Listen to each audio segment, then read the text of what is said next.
Des gens dans nos familles, on pleure de cette façon. Quand nous manquons des gens dans nos familles, on pleure de cette façon. Ngouné Cyril dit, arrêtons de faire la guerre, faisons l'amour. C'est facile de le dire. C'est si beau de le dire. Nous tous, nous disons, arrêtons de faire la guerre, faisons l'amour. Oui, on va faire l'amour avec des gens qui meurent injustement. Tous les jours que Dieu a créés. Avec des papas qui violent leurs enfants et les tuent. Ça sort d'où? On va faire l'amour comment? Quand un propre père viole sa fille et la tue. Vous êtes au courant des informations?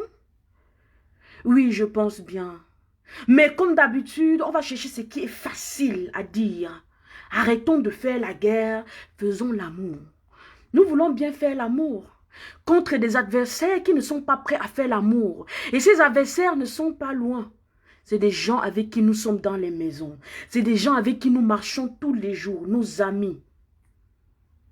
Nous voulons bien arrêter de faire la guerre. J'aimerais que Ngouné Cyril l'écrive aussi ailleurs.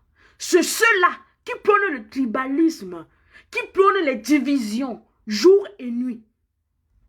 J'aimerais qu'un Ngouné Cyril a écrit ce même message sur le mur de la chaîne nationale web où on a mis la photo de notre députée Nouran et raconté des trucs sur elle. J'aimerais que tu écrives la même chose là-bas. Ngouné Cyril, c'est facile. Arrêtons de faire la guerre, faisons l'amour. Oui.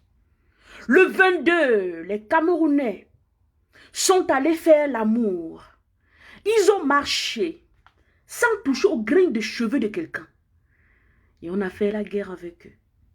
N'est-ce pas? Jusqu'aujourd'hui, on fait la guerre avec eux.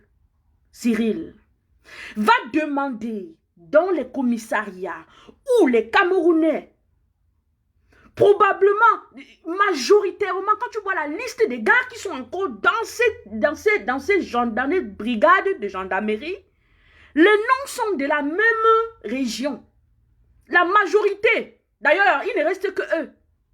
D'une seule région. Tu vas venir écrire, arrêtons de faire la guerre, faisons l'amour. Ces gars ont marché pacifiquement. Général Bakou, salut. Ils ont marché pacifiquement. Ils n'ont blessé personne. Ils n'ont renversé aucun étalage au marché de Koti. Ils marchaient par amour. Pour faire l'amour.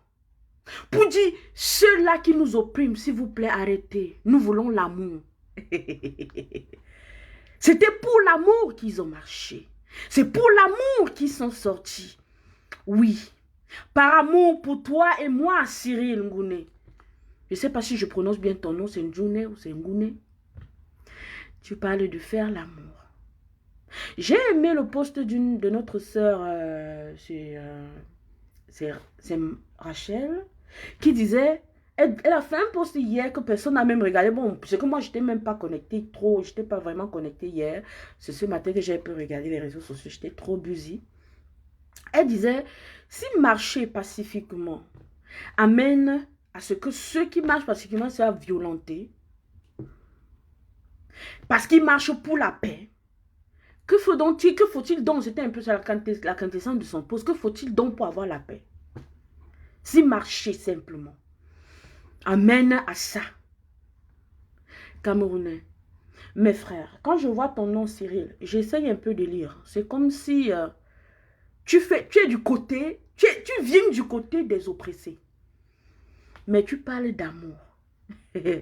C'est-à-dire, quand on cause souvent, quand je vous parle souvent, j'ai comme impression que, bon, peut-être tu ne m'as jamais écouté, mais je vais te faire comprendre que j'ai eu souvent à raconter une histoire ici, que j'ai suivie d'un frère qui combat, lui, c'est un professeur d'université, un doctorant de théologie, je pense que c'est un haïtien, qui racontait une histoire de Hitler. Hitler qui a pris une poule, il voulait montrer l'exemple à ses gars de comment on peut opprimer des gens. Il a demandé qu'on lui amène un poulet. On a apporté la poule, parce que la poule vivante en fait. Quand on est venu avec la poule, il a plumé la poule entièrement. C'est-à-dire, une poule vivante a été plumée entre ses mains. Il montrait à ses gars comment ils vont agir sur le peuple. Il a plumé la poule, enlevé les poules, les plumes, une à une. Quand c'est fini, vous savez que c'est que quand on enlève les plumes sur une poule vivante, comment elle apparaît, elle après, non? Elle saigne de partout. De partout. Vous savez ce qu'il a fait? Il a jeté la poule au sol. Et il a demandé, apportez-moi du maïs. On a apporté le maïs. Il a versé le maïs au sol. Vous savez ce que la poule a fait? Instinct de ceux qui veulent l'amour. Instinct de ceux qui ont faim. Instinct de ceux qu'on opprime tous les jours. Normal. Surtout qui ont faim. La poule a picoré. Donc, il lançait des graines de maïs en venant vers lui. Et la poule picorait en venant vers lui. Ah! Même un animal. Quand tu arrêtes ton chien ou ton chat qui a fait une bêtise, tu l'affliges une punition. Du moment où tu le déposes, il fuit. Il fuit automatiquement. Même la poule, elle fuit. Mais cette poule n'a pas fui. Vous savez pourquoi? Parce qu'il avait préparé le conditionnement. Il sait que la poule ne peut pas se passer du maïs. C'est exactement la même chose qu'on nous fait. Voilà alors qu'on nous impose des taxes maintenant sur les téléphones. Voilà qu'on nous fait passer de si où on criait à plus. Donc, tout ce dont vous vous plaignez chaque jour, on vient sur ça, on visse. Le prix du riz, on augmente. On sait bien que si ce peuple a de quoi manger, il pourra s'asseoir réfléchir sur lui. Mais on vous opprime chaque jour. Une tomate se vend à 100 francs dans un pays qu'on a jadis appelé le grenier de l'Afrique. La tomate se vend à 100 francs. Le macabo est importé, est exporté, pardon. Tout est exporté et le peuple misère, le peuple souffre. Et quand vous voulez parler, les gens viennent vous dire non. Il ne faut pas parler. Quand tu parles comme ça, ça... Quand tu parles comme ça, non, ce n'est pas bien, Cathy. Non, ne parle pas. Il faut laisser, c'est déjà comme ça. On fait avec. On fait avec. On fait avec. Ce qui me sidère souvent beaucoup dans nos attitudes, nous les Camerounais passifs et silencieux, c'est que nous sommes au courant de toutes les informations dans le monde entier. Nous voyons comment le monde avance, comment le monde évolue. Mais nous sommes là, on observe, ça ne nous dit rien. On observe, ça ne nous dit rien. Camerounais, nous voici, ça fait 2 ans que la Guinée a posé un acte que le Mali a posé aussi l'autre jour en fait. J'avais publié sur mon mur, heureusement, au Facebook, donne des souvenirs. Du coup, je viens de trouver ça tout à l'heure, j'ai remis sur mon mur. À l'époque, j'avais pris ce post, j'ai écrit dessus, vivement que le 237 prenne l'exemple. On n'a pas compris. Sous nos yeux, tout change. Nous allons voir nos grands intellectuels et nos grandes personnalités publiques s'asseoir et nous expliquer comment ils ont la vision du Nigeria. Ils ont la vision de ce qui se passe au Nigeria. Pour nous est là. Pour nous est là. Je vois beaucoup de Camerounais se plaindre du fait que vraiment, il ne faut pas... ils veulent un peu prendre... Parce que c'est comme si on vient les cuire généralement en inbox, ils causent avec leurs gens et on les fait comprendre que non. Il faut qu'on arrête les histoires de Mamadou. Quand il dit Mamadou, c'est... Comme on dit, on prenait souvent l'exemple, je nous dis Mamadou. Mamadou, c'est un exemple. Je ne dis pas que Mamadou ont fait quoi que ce soit, non. Tu restes là, on te dit que tu es fou. Parce que quelqu'un t'a dit que tu es fou et la personne essaie de te convaincre que tu es fou. Tu acceptes finalement que tu es fou. On te dit que ta mère marche nue. Tu es à la maison avec ta mère n'a pas de problème. Mais comme on t'a dit, et c'est quelqu'un qui est assis ou que ce soit qui a dit, tu acceptes que ta mère marche nue. J'ai suivi quelques rares personnes ces derniers jours à dire comme quoi, oh, on dénigre les combattants du 237, ceux qui sont enfermés. J'aimerais bien comprendre. Quand vous parlez de dénigrer, vous avez déjà vu un combattant que vous connaissez de la diaspora dénigrer les AP qui sont en prison, en cellule et partout là. Vous avez déjà vu ça? Attendez, c'est nos héros. C'est nos héros, qu'on soit au Cameroun, qu'on soit où, vraiment on doit saluer ces gars, chapeau. Parce que leur bravoure, beaucoup n'ont pas pu l'avoir. Ils ont préféré rester là pisser sur eux. Quand ils les ont vus aller dans les rues marcher le 22, ils étaient assis pisser sur eux, donc ils avaient peur à leur place. Au point de pisser, vous savez comment le poltron fait, non? Le poltron pisse sur lui. Quand il voit quelqu'un fait que il a tellement peur, il pisse sur lui. On les dénigre, on les a dénigrés nulle part. Donc, si quelqu'un tient encore ce genre de langage, qu'on les insulte ou bien si vous trouvez quelqu'un en train de dire que ceux-là qui sont sortis le 22 au Cameroun ne sont pas des quoi ou quoi que ce soit, ou bien ceux-là qui sont en train de sortir, de faire des choses comme le père Lado et tous ceux qui suivent, vraiment, il faut leur dire d'arrêter ça. Parce que ces gens, le courage qu'ils ont, ils sont peut-être une poignée comme ça. Peut-être 300, ou je ne sais pas combien ils sont en prison là maintenant, et quelques-uns qui sont là sur le terrain, comme le père Lado et la suite. Hein? Mais en dehors d'eux, tout le reste, c'est des Camerounais qui sont là à regarder, disent, je ne peux pas moi sortir. Que les gens qui veulent sortir sortent, je ne veux pas moi aller en prison. C'est des pisseurs. Il faut qu'on se dise les vérités. Moi, je vous dis ça, je parle parce que je veux que vous vous réveillez, Camerounais. Personne ne va nous sauver. Il faut qu'on se rende compte de cette réalité. Personne ne va sortir du Cameroun de la situation dans laquelle il se trouve. Nous allons subir. Tant qu'on ne bouge pas, tant qu'on ne se bouge pas.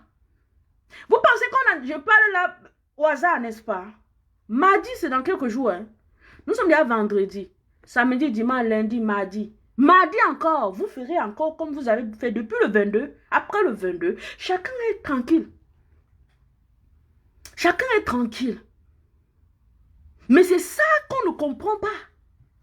C'est ça qu'on ne comprend pas. Et c'est ça qu'on veut comprendre. Pourquoi nous sommes comme ça? Pourquoi nous nous détestons tant, Camerounais? Avec toutes les tueries qu'il y a chez nous, un papa a violé sa fille au point de la tuer. On ne peut pas compter le nombre de viols. J'ai vu un ami l'autre jour publier sur son mur qu'il y a l'enfant de l'une de ses amies du quartier, un petit enfant de 3 ans qu'on a violé, qu'une grande personne a violé. L'autre jour encore, nous voyons des images. Il ne peut pas se passer une journée sans qu'on le voit un père.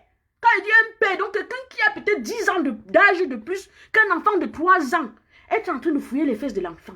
Je demande aux Camerounais, pourquoi nous nous détestons tant? Je ne comprends pas. Vous êtes les premiers à vous asseoir partout quand vous buvez vos bières et dire, oh, vraiment, les hommes sont rares. Nous, les hommes, les femmes sont nombreuses. Vous faites quoi dans les fesses de vos enfants? Je veux vous poser cette question tous les jours parce que il n'y a rien qui ne me fasse mal plus que ça. C'est le plus horrible des crimes. C'est-à-dire, je me pose la question de savoir, ces gens ont des enfants, même s'ils n'ont pas des enfants qui connaissent ce genre de personnes, même qui enceintent les femmes et les abandonnent. Vous avez vu le monsieur dont sa femme a fait les jumeaux et un a disparu? Ce n'est pas le premier cas. C'est exactement ce que je vous dis tous les jours. Quand c'était le cas Vanessa Tchatchou, personne, ces gens-là, celle-là aujourd'hui qui a accouché son enfant a disparu, était assise chez elle, elle savait que non. Ce n'est pas mon problème, ça ne me concerne pas. C'est Vanessa Tchatchou là-bas. Moi, je ne la connais pas. Voilà ça. Je vous dis, ça va vous arriver encore plus ce genre de choses. Car notre silence nous rend traîtres. Le silence des Camerounais, les silencieux là, les rend traîtres. Tant que tu es silencieux, tant que tu es neutre, avec toutes les injustices qui se passent chez nous, tu es un traître. Il faut qu'on se... Comme ça là, on nous regarde, personne ne parle, on se dit que non, ça va, on se cache dans son petit coin là-bas, on gère comme on gère dans son petit coin là-bas. Ce n'est pas ça la solution, mes frères. Ce n'est pas ça la solution. Et ce qui me fait mal, c'est que le monde avance, mais nous reculons tous les jours. Tous les jours, nous allons voir des grands intellectuels aller s'asseoir sur les plateaux de télé. Développer les grands thèmes, les grands mots. Entre-temps, le peuple souffre. Nous n'avons plus besoin des mots. On a besoin des actions dans mon pays. Nous avons besoin des actions. Je vous ai posé la question l'autre jour. Ceux-là qui partent sur des chaînes de télé tous les jours disent que oh, vraiment, le pays ici, vraiment, ça me dépasse, ça va mal et tout là. Ils étaient où le 6? Après le 22? Ils étaient où le 13? Je pose la question. J'aimerais savoir. Puisque sur les plateaux de télé, ils nous disent comme quoi. Donc quand tu les écoutes, non, tu sens que non. Et ils sont déterminés et tout. Ok. Et quand on dit sortez, vous êtes où? On a vu Fauting sortir avec le cadavre de sa fille. Son enfant était couché à la maison morte, sa petite fille. Il est sorti, il était presque seul dans la rue avec peut-être une poignée de personnes. Vous aviez quoi? Vous étiez en train de faire vos grasses matinées ce jour. Vous allez au travail normalement. Hein? Non, il faut que je comprenne.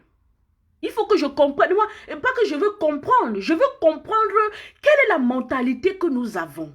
Camerounais, le combat que nous menons aujourd'hui, le combat que moi, Cathy, particulièrement, je mène, c'est pour que la communauté puisse vivre dans des conditions adéquates.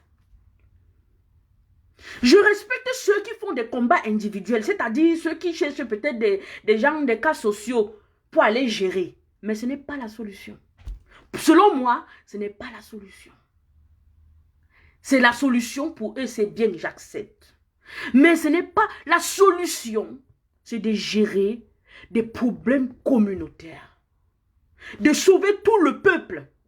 D'améliorer les conditions de vie de tout un chacun. Parce que je vais vous dire une chose. Si vous pouvez comprendre que, ok, on doit dire non au vaccin parce que ça va tuer nos enfants. Dans 20 ans, dans 15 ans, 10 ans, les répercussions de ça seront sur nos enfants. Si nous pouvons dire non la hausse des prix des denrées alimentaires, si nous pouvons dire non aux constructions sans plan d'urbanisation et le lendemain on vient nous détruire, Camerounais, qu'est-ce qui est devenu Ngwache? Les projets de Ngwache sont où? Aujourd'hui, on est là, on détruit vos maisons chaque jour dans les quartiers. Vous êtes là, vous regardez. Vous regardez chaque jour. Ça vous tue. Vous rentrez au village, l'AVC vous prend.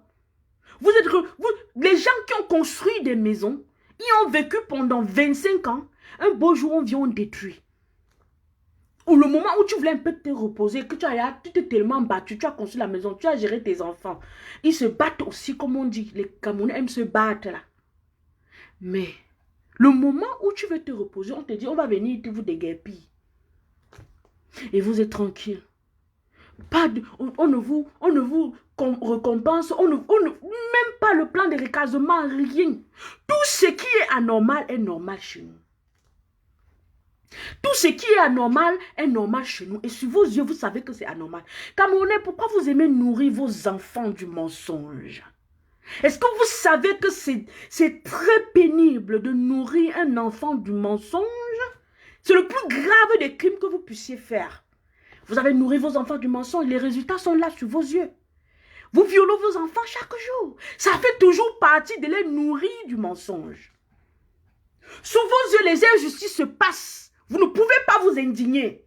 C'est toujours ça, nourrir vos enfants du mensonge. Les enfants ne vivent pas la réalité. Ils ne vivent pas la réalité de leur quotidien. Ils vivent dans le mensonge, every day. Papa, on dit qu'on a augmenté le prix du riz. Vraiment, je ne sais pas comment je vais faire. Vraiment, vous devez serrer vos ceintures dans cette maison. Hein. Et vraiment, il faut qu'on s'entende. Au lieu d'un sac de riz qu'on achetait, puisque le riz est devenu la denrée la plus mangeable, la plus... elle n'est même pas facile à trouver. Camerounais, le verre du tapioca qu'on vendait à 35 francs. Aujourd'hui, le verre de tapioca, c'est combien? Les Camerounais sont allés jusqu'à falsifier les verres. Hey! On falsifie les verres, on falsifie les seaux de mesure, on falsifie tout. Les seaux de pommes de terre. Tu achètes la bio au marché, on met les tissus déchirés, on te livre. Tout ça, vous êtes dedans. Ça vous plaît. Camerounais. Des gens sont assis ailleurs, quelque part, ils vous disent que Vraiment, nous-mêmes, on était dedans avec vous. On croyait que c'était normal. Mais sachez que ce que vous vivez là n'est pas normal. Battons-nous pour que vous sortez de là. Vous trouvez que ces gens ne vous aiment pas? Vous trouvez que ces gens ne doivent pas le faire? Pourquoi vous vous haïssez tant? Pourquoi vous êtes tous des suicidaires?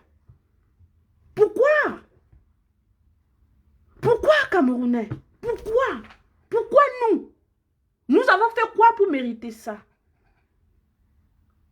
Pourquoi nous? Moi, je n'ai pas de repos. Je ne peux pas dormir. L'école me tape. Parce que bon, pas taper en tant que tel, parce que c'est intense. J'ai pris des trucs intenses. Et il faut qu'au moment où je vais me fermer un peu l'œil, je commence à réfléchir que qu'est-ce qui s'est passé aujourd'hui au Cameroun. Hey! Hey, Camerounais! Hey! Les gens appellent qu'on vient acheter le porc. Si la vendeuse s'en va pour livrer le porc, arrivé, on la ligote, on l'étouffe, elle meurt. C'est sur vos yeux. Des cas comme ça sont nombreux chaque jour chez nous. Ceux-là ont eu la chance que, ok, c'est des gens un peu assis. Il faut qu'ils filment, il faut appeler les médias pour qu'on vienne montrer. Il y a des gens qui n'ont même pas la possibilité. Donc ça se passe comme ça, là, ils gèrent leur truc au quartier, ils enterrent. C'est fini. Combien de cas sont comme ça? Dans nos villages, nous vivons dans l'insécurité totale. Ces gens-là qui viennent voler, cambrioler au point de se retrouver en train d'avoir des morts sur les mains parce qu'ils vont ligoter quelqu'un, ne veut pas vouloir que sa voix sorte, on l'étouffe, il meurt. C'est toutes les conséquences de cette société que nous ne voulons pas redresser. C'est les conséquences de ce mensonge dont nous avons nourri ces enfants. Parce que ces bandits-là, ce sont nos enfants. Vrai ou faux? Les bandits, c'est les enfants des gens. Les bandits, c'est les enfants des gens. Un bandit, c'est l'enfant d'une mère qui s'est couchée sur une table, elle a accouché. Elle a eu mal comme tout le monde. Elle a aimé. Elle a élevé. Mais dans le mensonge, dans la fausseté. Et l'enfant a bien suivi les leçons. Je vous ai toujours dit, l'enfant est le fruit de nous. C'est pour ça qu'il y a des... Quand tu regardes un enfant, il y a des enfants que tu les remarques, tu peux savoir d'où ils sortent par l'attitude d'une personne. Donc dans un village, tu vois un père, il vient, il se place devant toi. Peut-être tu es à la boutique du village, tu achètes je ne sais pas quoi, l'allumette. Tu vois un père, il vient se placer là, il cause avec le boutiquier. Même seulement le ton de sa voix. Quand son fils vient, tu ne peux pas ignorer. Parce qu'il parle comme son père. Oui, il fait un geste comme son père. Et c'est comme ça que toutes les attitudes, je vous ai déjà dit non, je vous ai même parlé de ça par rapport à l'Afrique en général. Pour vous dire que les accents, que nous tous Africains, quand on nous a ramenés sur les côtes d'Afrique, on n'a ramené personne où on l'avait pris. Je vous ai toujours dit ça, que toute l'Afrique là, c'est le même pays. Ce n'est que l'accent qui change souvent les gens et les langues. Pour dire quoi? Quand on nous a déposés sur les côtes d'Afrique, ceux-là qui on les a déposés, les pionniers, chacun a pris sa direction, allait créer sa zone à lui. On a donné un nom à ces zones et tout. Vous comprenez un peu ce que j'ai dit? Donc, quand les conflits qu'on a entre nous, ça ne sert à rien, ça ne nous aide pas. Allez voir comment les Américains s'aiment. Vous voulez voir? Vous voulez voir comment les Américains s'aiment? Vous voyez quelqu'un est là, homeless. Quand il dit homeless, il est dans la rue. Il n'a pas de maison. Il n'a pas où dormir. Il dort sous les ponts. Mais il a le drapeau de l'Amérique sur lui. Ne parle pas mal de l'Amérique à côté de lui. Et ce n'est pas parce qu'il ne se plaint pas de quelque chose. Quand il faut marcher par rapport à ses droits, il le fait. Généralement, ils ont et le drapeau de l'Amérique et le drapeau de l'État dans lequel ils vivent. Chez nous, on a quelle fierté de le faire? On a quelle fierté d'avoir sur nous le drapeau de nos jours. Et quand vous pensez que on dit il faut qu'on se batte pour être fier de nous, les gens disent que oh, non, vous ne savez même pas comment il faut se battre, vous ne savez pas comment il faut faire, vous faites mal. Ok, ceux qui font là font mal, quelle est ta suggestion? Mes frères camerounais, vous qui vous plaignez de la manière des autres de combattre, quelle est votre suggestion? Vous ont-ils rejeté? Non. Ils sont là ouverts à toutes les idées. Mais vous ne les approchez pas, mais vous préférez aller vous placer dans votre coin. Comme vous aimez, vous vous êtes divisé. Vous avez créé l'individualisme. C'est pour ça qu'au quotidien, je rencontre des gens. Tu as un ami ou une amie. Vous vous rencontrez. Tout va bien au début. Hein? Et au moment maintenant où la personne se sent un peu mieux, il a certains horizons qui s'ouvrent à lui. Il commence à créer un fossé de l'individualisme. Au point où la personne peut te dire que non, vraiment, on se voit trop. On se voit déjà trop. Il faut que j'essaye un peu vraiment. Hein? Donc, c'est-à-dire, une amitié qui s'est créée comme ça du jour au lendemain, on ne sait plus, on ne donne plus de la valeur en rien. En l'autre, en fait. On préfère être individuel. Et j'ai souvent ce problème en mal quand je me rends compte que les gens vont aller jusqu'à se plaindre que dans les couples, oh, c'est monté, c'est descendu et tout. C'est nous qui créons tout ça. C'est nous qui créons tout ça par nos égoïsmes. La méchanceté sur nous-mêmes. Vous vous êtes rendu compte ces derniers temps? Il y a vos intellectuels, vos frères et sœurs dans les familles, qui vous disent des choses quand ça les arrange. Maintenant, le jour où ils sont coincés par rapport à ce qu'ils avaient dit, ils changent d'avis et ils sont prêts à croquer le feu, qui n'ont jamais dit ça. Donc, tu te plains d'une attitude d'un frère ou d'une sœur. Elle te dit que non, vraiment, c'est comme ça que ça doit aller. Vraiment, lui, voilà, c'est comme ça. Ma devise, c'est comme ça. Je ne vis que comme ça. Voilà, voilà. Le jour où il se sent coincé par rapport à ce qu'il avait dit ou ce qu'elle avait dit, tu le rappelles que, mais tu m'avais dit que ce n'était que comme ça qu'il faut. Pourquoi tu te plains de moi quand je vais faire? Elle te dit que non, non, moi, je n'ai jamais dit ça. Moi, si, je n'ai jamais... Exactement, c'est comme ça qu'on s'est tué. C'est comme ça qu'on s'est tué, à cause des égoïsmes, l'égocentrisme, parce que l'égoïsme est même un peu grand. L'égoïsme est mûr. L'égoïsme, c'est au niveau qu'on parle c'est qu'on est mûr, qu'on peut gérer l'égoïsme. Parlons de l'égocentrisme, pour dire que nous sommes des enfants. L'égocentrisme, c'est là, l'écart d'âge de 3 ans, 3 ans, 4 ans, 5 ans, comme ça là, 8 ans. Maximum, on gère l'égocentrisme. Vous voyez l'enfant, quand tu lui demandes sa chose, il dit, on t'a pris ma chose. Il a pris ma boîte de chaud, ma chose. Maman, tel a pris ma chose. Voilà. Vous êtes exactement comme ça, les adultes. Nous nous gérons en égocentrique. Tout est centré sur nous. Tant que tu vis dans un quartier, tu as ta voiture, tu as ta maison avec barrière. Le reste qui est à côté, même s'ils vivent dans les carabotes, même s'ils vivent avec 4 tôles. Tes enfants vont en classe, bien dans dans une belle école privée où tu payes 500 000. À côté de toi, les mêmes programmes qui sont censés être, parce que c'est les mêmes programmes normalement, hein, qui sont censés être enseignés. Vrai ou faux, Camerounais? C'est les mêmes programmes qu'on donne aux enfants du cours de l'année scolaire. Et si on ne donne pas les mêmes programmes, c'est injuste. Vous voulez savoir pourquoi? Parce que les examens de fin d'année sont généraux. C'est la même épreuve pour tout le monde. Donc du coup, pour vous faire comprendre, parce qu'il y a des gens qui vont venir me dire là que non, dans l'école de mon enfant, ce n'est pas tel livre qu'on utilise, alors qu'à l'école publique, c'est tel livre. Je vais vous dire, c'est les mêmes programmes, les mêmes objectifs. Les mêmes finalités qu'on vise dans l'éducation. Donc, si déjà, on crée cette différence, ce n'est pas normal. Ce n'est pas normal. En fin d'année, on donne les mêmes épreuves à vos enfants qu'aux enfants de celui-là qui vit dans les carabotes. Mais toi, comme tu as ton argent, en bon Camerounais, tu as là inscrit ton enfant dans une école où non, le bus s'arrête, on porte l'enfant. L'enfant de ton voisin à côté ne va même pas à l'école. Mais tu n'as pas pensé un seul instant que non. Au lieu d'aller mettre mon enfant là-bas, je peux prendre en charge 2 enfants de mon voisin s'il les inscrit à l'école et chercher une école un peu plus moins pour mon enfant. Ça ne va pas me tuer. Non, on pense à nous. Tant que tu peux aller te placer au marché, tu achètes un régime de plantain à 5 000 sans te gêner. Ton voisin, sa nourriture, tapioca. Non, le tapioca est même devenu très cher. Le riz. Il cherche les riz. Et les Chinois nous pompent ça. Propre. Ils gèrent bien ça avec nos douaniers et tout le reste là. Ils gèrent ça bien. L'importation du riz. Hey, hey, Camerounais, on cultive le riz en DOP. Nous avons les rizières, je vous ai dit la dernière fois.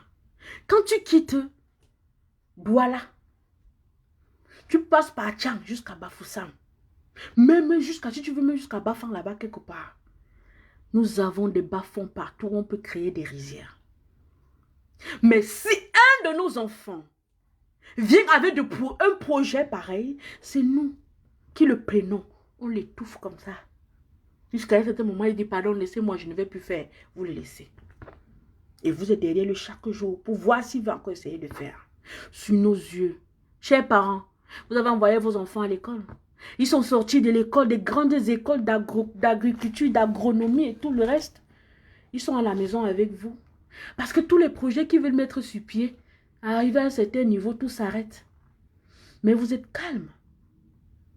Vous êtes calme.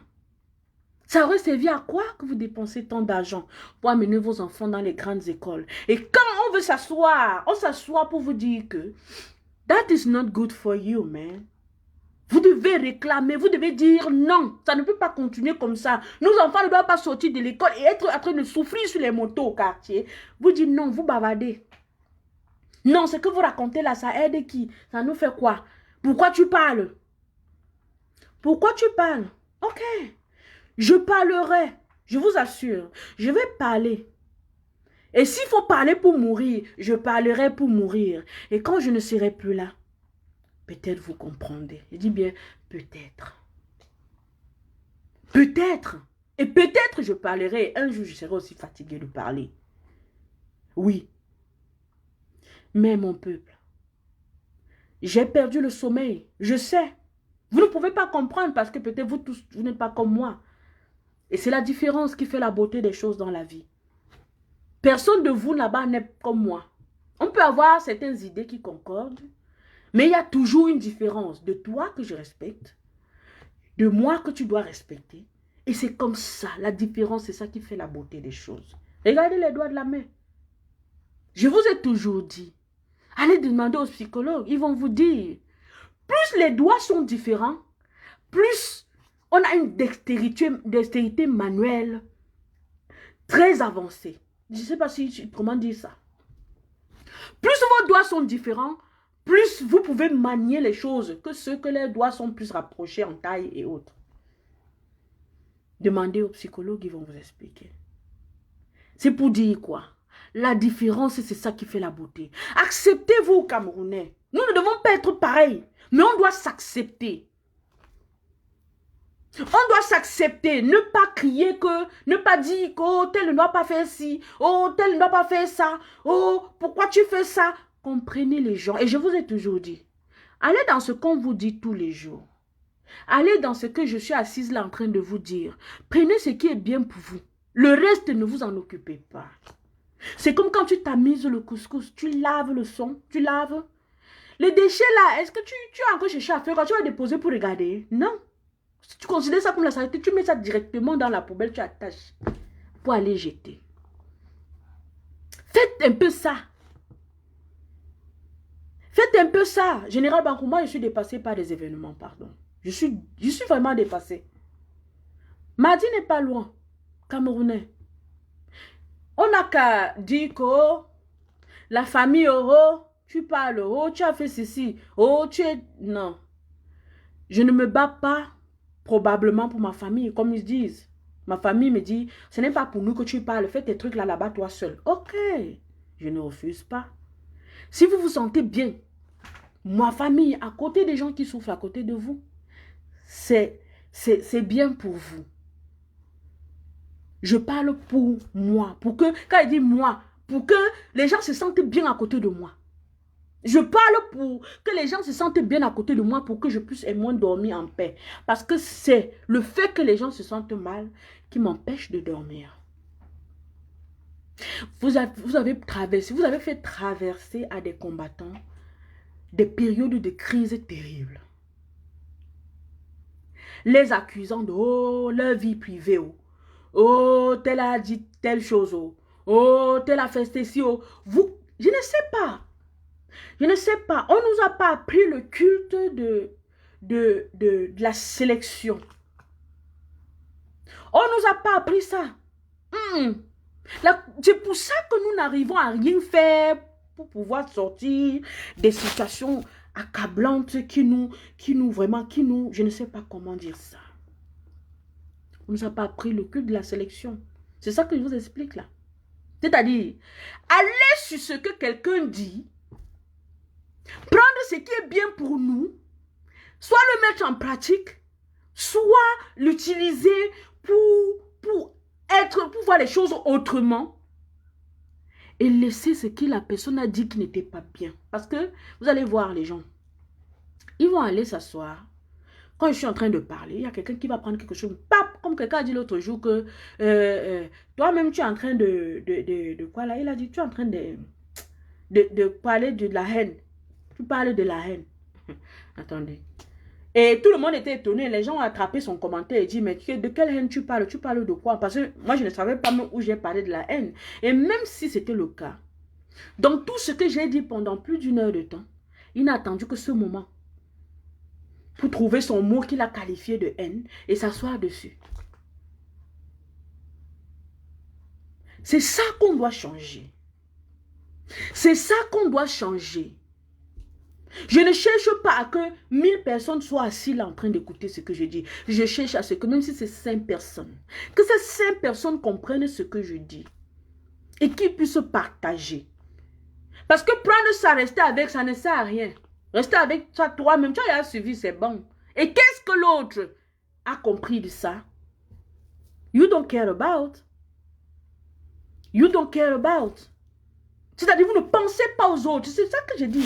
L'égocentrisme. L'égocentrisme. Ok. Je m'assois, j'écoute Cathy. Elle finit, bon, ni venu, c'est bon. J'ai suivi ce qu'elle a dit. Oui, c'est bien ce qu'elle dit. Et qu'est-ce que l'autre a suivi? Et demain, on va se plaindre de ces gens qui restent dans l'ignorance. Demain, ils vont se plaindre. Demain, vous allez vous plaindre des autres que les choses se passent dans le Cameroun. Ils ne sont pas au courant. Parce que quand on édifie, quand on est assis comme ça en cause, vous ne partagez pas avec les autres. C'est ça qui fait problème qu'on soit en train de parler de la même chose tous les jours. Parce que si ça entre dans les oreilles des uns et des autres, de la même façon, je vous connais. Je vois sur la toile généralement, ou sur les statuts des gens avec qui je suis, peut-être dans mon WhatsApp et tout le reste, comment vous partez souvent entrecouper les directs de Njapa. Vous prenez ça. Peut-être même vos comédiens de Facebook là, qui ont des pages Facebook pour parler des trucs qui vont faire rire les gens là. Ils prennent ce qui est là pour aliéner, pour distraire, pour rendre le peuple passif, zing et tout le reste là. Ils entrecoupent, ils prennent le soin de prendre des applications qui vont les permettre d'entrecouper ces parties là. Et ils vont utiliser. Mais quand c'est quelque chose d'édifiant, c'est pour ça que je vais vous dire, il y a ces gens-là que moi j'appelle généralement les agents de distraction. Les agents de distraction. Et je vais vous dire aujourd'hui, Camerounais, ce que je pense. Par rapport à l'histoire de taxes de téléphone, ne parlez plus de ça. Je vais vous dire pourquoi. Ne parlez plus de ça. Parce que ces gens vous ont compris. À un certain moment, ici, on nous envoyait des voicemails d'un certain monsieur responsable d'une chaîne de télé là-bas au pays. Et quand le peuple voulait un peu se concentrer par rapport à son éveil, le gars balançait les choses. Je vous ai dit que c'était la distraction. On en est où? Je vous avais dit que ça là, c'est la distraction. Parce que s'ils ne veulent pas vous distraire, vous ne suivrez jamais cette voice. C'est que dès que la première personne va commencer à diffuser ça sur Facebook, ils vont payer pour qu'on supprime ça, que personne n'écoute. Mais ils laissent. Parce qu'ils savent que vous aimez ça pour vous distraire. Ils vous disent, sortez la distraction chaque jour, mes frères, vous ne comprenez pas. Sortez de la distraction. Vous avez dit, voilà, on va organiser les marches jusqu'à ce que... Ils sont en train d'inventer les choses. Ils sont sortis de nulle part. Il y avait une histoire de taxes sur les téléphones. On a réfléchi quand sur ça. C'est-à-dire, quand ils s'asseyent, Ils réfléchissent même, je dis que non. C'est même avec la venue des téléphones, les téléphones Android, là, tout ça, là, que le Cameroun est en train de se réveiller. Qu'est-ce qu'on peut me faire? Une idée est venue à quelqu'un, bam, ils ont balancé. Et nous, on est assis sur ça. On oublie que le téléphone, ce n'est pas nos vies. Sans téléphone, on vivait bien. Et même si aujourd'hui les téléphones disparaissent, nous devons tout faire pour vivre. Laissez de débattre dessus, le problème est ailleurs. Si nous parvenons à libérer le Cameroun, même cette histoire de téléphone va disparaître, des taxes, ça va disparaître. Si nous parvenons à nous lever et dire, Camerounais, nous voici. Nous sommes dehors parce qu'on veut la paix, la justice dans notre pays. On veut que les choses changent. Et qu'on parvient à nos objectifs. On parvient à atteindre les objectifs qu'on veut atteindre. Tout ça va partir. Est-ce que vous vous rendez compte? Ne tombez plus dans la distraction, mes frères. Ne tombez plus dans la distraction, je vous en prie. Quand ils viennent avec des sujets comme ça, réfléchissez sur ça. Oui, on peut parler de ça peut-être les quelques jours que c'est là. Et après, vous quittez dessus. Vous vous concentrez sur la lutte principale. Le combat principal qui est de libérer tout le peuple camerounais de tous les problèmes qu'on crée, dont on est victime chaque jour. Tant qu'on ne réfléchit pas comme ça, on ne va pas s'en sortir. On ne pense pas à vouloir se libérer entièrement. On veut prendre les problèmes particuliers, aux taxes sur les téléphones, aux ceci, cela, aux vaccins. On doit libérer le Cameroun entièrement. L'enlever les chaînes entièrement. J'ai commencé les directs sans te dire, oh non, désolé vraiment, je ne savais même pas que je devais commencer les directs en fait. C'est quand j'ai ouvert un peu les informations là, ça m'a choqué. Que directement, je me suis dit, il faut qu'on se dise certaines choses en fait. Sortons de la distraction mes chers frères et sœurs. Je vous le dirai toujours et je vais vous le dire toujours. À chaque fois qu'il y a distraction, je vous dis. Je vous avais parlé des voices. Et je vous le redis encore aujourd'hui et maintenant. Si les voices de ceux propriétaires de chaînes de télé, s'ils ne voulaient pas que ça travaille sur vous, dans le sens de vous distraire, dès qu'on devait diffuser ça les premières fois sur les réseaux sociaux, et vous allez voir, ceux qui ont distribué ça ont pris la peine de faire des beaux montages sur ça. Ils avaient commencé avec les trucs d'Atanga et tout le reste là. Ils font des voices, ils mettent des bons montages, on fait ça bien et on vous balance. Ça fait partie de ce que le professeur Mbouembe appelle le phénomène dynamique. Ils utilisent les médias pour vous aliéner. Ils utilisent les médias pour vous plonger dans la distraction totale et l'acceptation de l'inacceptable. Ils savent que comme dans la musique, vous avez compris, vous avez vu comment ça fonctionne, non? Quand on veut que vous aimez quelque chose que vous n'avez pas aimé au début, on vous bombarde ça à un certain moment. C'est comme un réflexe. Donc, vous restez même votre cerveau et certaines chansons qu'au début, vous avez détesté, ça n'a pas de sens pour vous. Ils utilisent la même stratégie pour distraire le peuple à chaque fois qu'il veut se réveiller. L'histoire de taxes sur les téléphones, mes frères, ce n'est pas un problème qu'on doit s'asseoir sur ça et faire comme si on négociait avec eux. Non. Libérer le pays, ça va disparaître, vous allez voir. Libérons le Cameroun et toutes ces histoires-là vont disparaître. Ce n'est pas normal. Nous ne sommes pas l'Antiquité. Nous ne sommes pas l'Antiquité. Et ces gens-là aiment qu'on les supplie comme le poulet de Hitler. Comme la poule de Hitler. Donc, ils vous plument. Ces gens vous plument. Ils vous plument. Ils vous plument bien comme le poulet. Ils vous jettent quand vous êtes en train de saigner. Ils jettent le maïs en venant, en marchant. Et vous mangez en venant vers eux. Est-ce que vous comprenez? Ils enlèvent les plumes sur vous chaque fois. C'est comme ça qu'ils font sur vous. Et c'est exactement la même méthode. Des Machiavel. Des Machiavel.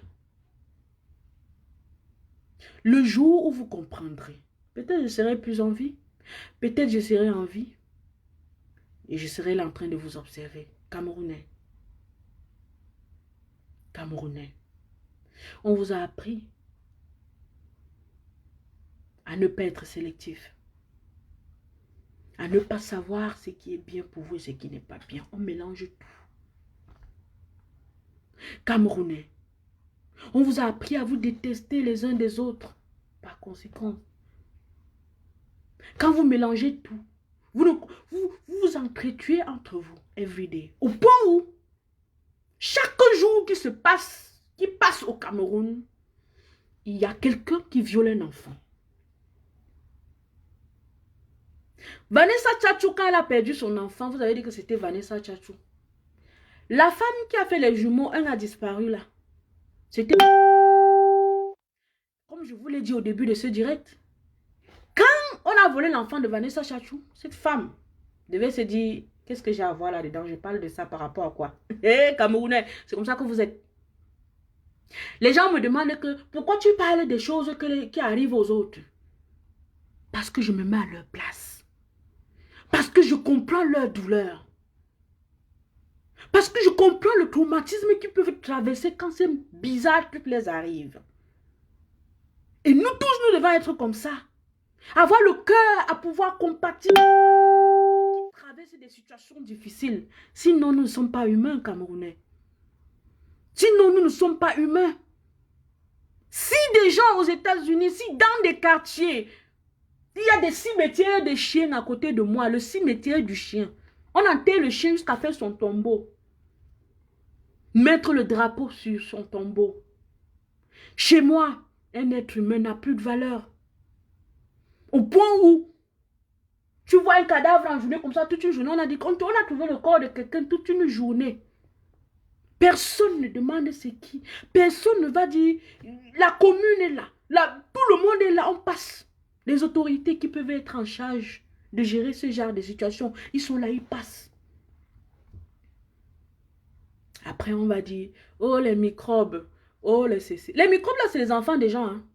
Hein. Les microbes, tandis que même les bandits et tout, c'est les enfants des gens. Leur mère s'est couchée sur une table, elle les a poussés. Elle a eu mal. Et elle a porté son enfant, elle a aimé. Elle a élevé. Mais alors comment? Camerounais, arrêtez de nourrir vos enfants du mensonge. Sinon, même mort, notre âme ne reposera pas. Je dis bien, arrêtez de nourrir vos enfants du mensonge. Sinon, même mort, notre âme ne reposera pas. Si nos enfants sont des grands bandits, des grands tueurs, des grands violeurs, c'est nous. Il faut qu'on se dise la vérité. Parce que vous prenez souvent une excuse qu'on accouche mal un enfant, on n'accouche pas son cœur. Je vous ai dit, prenez l'exemple des grandes familles. Quand il dit des grandes familles, les familles de ceux-là qui dirigent ce monde. Regardez leurs enfants, ils ne blaguent pas avec l'éducation de leurs enfants. Un monsieur qui est assis aujourd'hui, il est assis sur les histoires d'ordinateurs, computers et tout ce qui va avec. Il te dit que chez lui, l'enfant ne doit pas jouer avec un téléphone Android ou un appareil connecté à Internet. Non. S'il utilise ça, c'est quand il est en classe. Jusqu'à un certain âge. Chez nous, on joue avec tout. Le luxe, pour nous, c'est un luxe. Donc, ce sur quoi on pouvait s'asseoir et dire ici, on veille sur ça, sur les enfants. J'ai été sidérée hier quand... C'était hier, je suivais sur Karine. Son à dire... elle voyait comment le nombre d'enfants qui s'égaraient s'est multiplié vraiment depuis la rentrée scolaire. Chers parents, quand je vais vous poser la question, vous allez dire, Katia, on va faire comment? Il y a un ami qui s'amuse souvent à publier sur les réseaux sociaux que si vous voyez que vous devez mettre le monde des enfants dont vous ne pouvez pas prendre soin maintenant, non, ne faites pas. Et ça, c'est vrai, c'est vrai. C'est très vrai. Ces enfants n'ont pas demandé à venir au monde. C'est pas nous qui sommes venus, nous avons accepté qu'ils viennent. Mais alors, dans quel monde? Quelle vie on leur donne? Et on s'en fout. On s'en fout. Combien de familles chez nous mangent Comme dans combien de familles chez nous, les enfants mangent à leur faim? Mes frères et sœurs, mes mamans, vos filles subissent des atrocités que vous ne pouvez pas imaginer parce qu'elles veulent manger du riz parfumé dans un bon restaurant. Je dis bien, vos filles subissent des atrocités, c'est parce qu'elles ne peuvent pas vous raconter. Ces pervers-là les amènent à faire des choses inimaginables parce qu'il leur a fait manger le riz parfumé. Et pourtant, toi, parent, si tu fais ce qu'il y a lieu de faire maintenant, tu pourras préparer du riz parfumé chez toi comme tout le monde, tous les autres. Ce sera plus réservé à une certaine catégorie de personnes. Vous ne pouvez pas vous imaginer ce que vos enfants subissent. Non, vous ne pouvez pas. Il y a des choses qu'on vit généralement dans la vie et on garde ça en nous. On préfère ne pas en parler parfois parce que je me rappelle une année, je suis allée en vacances. Et puis où j'étais en vacances, j'avais des gens avec qui je vivais dans la maison, c'était des gens qui faisaient du commerce. Les enfants faisaient des commerces pour se battre pendant les vacances. Bonsoir le stratège. Et puis on me dit, bon, comme ils partent au marché se battre là, tu dois partir avec eux. C'était pas un problème, c'était une joie aussi de découvrir comment mes frères, tout ça, ils vont au marché et tout. Je suis allée accompagner. Ce que j'ai vu, ce que j'ai vécu ces vacances-là, ça m'a transformé à jamais. Mais c'est des choses que je n'en ai jamais parlé à ma mère, par exemple. Aujourd'hui, peut-être avec le temps, elle a vu des attitudes de moi qu'elle ne pouvait pas comprendre. Et que même jusqu'aujourd'hui, peut-être elle n'a jamais compris.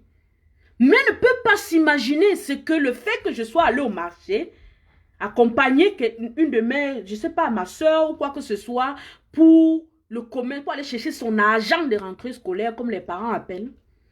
Ils sont au marché en train de chercher l'argent de leur rentrée scolaire. Vous passez tous les jours, toutes vos journées, tout votre temps à dire, aux États-Unis, on fait ceci. Vous avez vu un enfant aux États-Unis pendant les vacances aller au marché vendre? C'est dans notre société que c'est normal. Perrette Adams a chanté. La dernière fois, je vous en ai parlé, vous n'avez pas compris. Qu'est-ce que la vie demande? Que l'enfant se débrouille pour s'élever? L'enfant doit se débrouiller pour grandir, donc pour s'élever. L'enfant doit s'élever lui-même. Vous savez ce qui se passe dans ces marchés? Vous ne pouvez pas vous imaginer. Il dit ce que j'ai vécu. Je préfère ne pas en parler, ne jamais en parler en fait. Un traumatisme qui n'a pas de nom. Chers parents, quand vos enfants partent au marché, surtout des filles en âge pubétaire et donc les avec les seins qui sont là, les fesses qui sortent comme chez nous les bantous, il y a toujours ça. Si vous saviez ce qu'ils vivent. Et ce qui est curieux dans tout, c'est que on se retrouve souvent dans ces milieux-là avec les mamans aussi qui sont avec nous au marché. Quand je dis nous, je parle de mes soeurs qui font ça. On se retrouve avec nos mamans qui font la même chose. Donc, elles subissent les mêmes choses que leurs filles subissent dans les marchés. Mais elles ferment les yeux à ça. Elles préfèrent qu'on aille chercher l'argent. C'est-à-dire, un traumatisme. Je n'aime pas souvent penser à ça. Quand je pense à ça, vraiment, c'est dur. C'est dur. C'est dur. Vous comprenez? Va chercher ton argent de la rentrée. L'argent de tes cahiers. Parfois, vous allez voir vos filles. Elles rentrent à la maison avec le plateau, je ne sais pas c'est quoi qu'elles vendaient là. Elles balancent ça là. Elle est tellement fatiguée. Tu te dis que c'est parce que vraiment le marché était difficile ou elle a trop marché aujourd'hui ou elle a quoi. Ou tu la vois, elle est motivée, elle veut toujours partir. Ce n'est pas forcément parce qu'elle part, elle vend. Ce n'est pas parce que le marché là passe beaucoup. Hein. C'est parce qu'elle a quelque chose, surtout à un certain âge là. Elle veut vite, tout ce qu'elle veut faire, c'est faire vite, sortir, aller continuer à faire ce qu'elle fait souvent. Or, elle ne sait pas ce que ça lui donne. Parfois, c'est qu'elle est déjà traumatisée par ça et ça devient comme... Donc, ces traumatismes, c'est généralement comme par exemple, il y a certaines personnes que dans la vie, quand on les viole, ou bien quand ils subissent des trucs, des pervers, ils se radicalisent. Ça devient pour eux comme, je ne sais pas comment appeler ça. Ils veulent faire ça, ils veulent continuer à faire ça. Il y a des gens qui enjoy ça. Il Il y a des gens qui enjoy le fait que peut-être ils aient subi des traumatismes de certains pervers. Il y a des gens, et parfois inconsciemment en fait, elle a accepté ça comme un truc normal. Elle a accepté ça comme un truc normal. D'autres, ils ne parviennent pas à supporter, mais ils serrent le cœur, ils le font parce que on leur a dit, tu dois aller te battre, il faut que tu cherches l'argent de tes cahiers. Vous ne savez pas ce que vos enfants subissent, maman. À un certain moment, vous allez vous rendre compte vous-même que avec la sortie de l'enfant pour aller faire toutes ces choses, elle a changé. Il y a des choses que l'enfant fait, tu n'arrives plus à avoir le contrôle sur l'enfant et c'est normal. C'est normal parce que ce que toi, le parent, tu devais faire normalement, Camerounais, il faut qu'on vous dise ça. L'enfant le fait, du coup, l'enfant est le parent de lui-même. L'enfant est le parent de lui-même. Vous vous rendez compte, chers parents, vous là qui envoyez souvent vos enfants au marché. À un certain moment, vous ne parlez plus à l'enfant. Vous ne pouvez plus parler à l'enfant. Parce que l'enfant est devenu son propre parent. Il cherche lui-même l'un de ses cahiers, l'un de sa rentrée. Tu vas encore lui dire quoi? Quand l'enfant fait quelque chose et tu lui parles, il te dit, méfie-toi. Et tu restes tranquille. Parce que ça t'a dépassé. Parce que c'est toi-même qui a provoqué cela. Salut, maman Micheline. Bonsoir. C'est toi-même qui a provoqué cela. Chers parents, moi, mes pleurs, c'est à ce niveau. Oui. Restons là. Fainéantisons. Chers parents, ce n'est pas une insulte. Je vous dis, moi, ce que je connais, je comprends, ce que je vois, ce que vous êtes en train de faire. Restons là, fainéantisons. Mais sachons que la fainéantise que nous faisons, nos enfants feront ça 1000 fois que nous, parce qu'ils ne copient que ce que nous faisons. Je vous dis encore ceci. Les plateaux que vous posez sur la tête de vos enfants, vous les envoyez au marché chercher l'argent de leur cahier, des petites filles. Je vous ai dit non. Et vous le savez, quand ils parlent là, vous êtes conscient. Vous comprenez. À un certain moment, les enfants là, vous ne pouvez plus leur parler à la maison. Parce que l'enfant est devenu son propre parent. Parce que lui fait ce que son parent devait faire pour lui. Et vous, parents, on vous dit, allez, faites ce qu'il faut faire pour devenir des vrais parents pour vos enfants. Vous refusez. Après, vous allez dire, vous allez parler de tout, mais vous n'allez pas parler de ce qu'il faut parler. Monsieur Kamte, enfermé chez lui, il vous a dit quoi en 2018? Parents, rejoignez-moi. Qu'on puisse se battre pour nos enfants. Rejoignez-moi qu'on se batte pour nos enfants. Vous pensez que c'est parce qu'il voulait se battre pour ses enfants? Ses enfants sont déjà grands. À ce que je sache, il a des enfants déjà grands. Il n'a plus besoin de trop se soucier pour eux. Mais l'autre là, c'est entré ici, c'est sorti là-bas, vous vous en foutez. Et vous êtes les premiers au quartier à dire, oh, un enfant a fait ceci à son père. Oh, là, un enfant a dit ça à sa mère. L'enfant là a fait ceci. Oh, les enfants sont devenus ceci. On n'arrive plus à contrôler nos enfants. L'enfant a tué son répétiteur, tout et tout. Et on balaye, on passe dessus.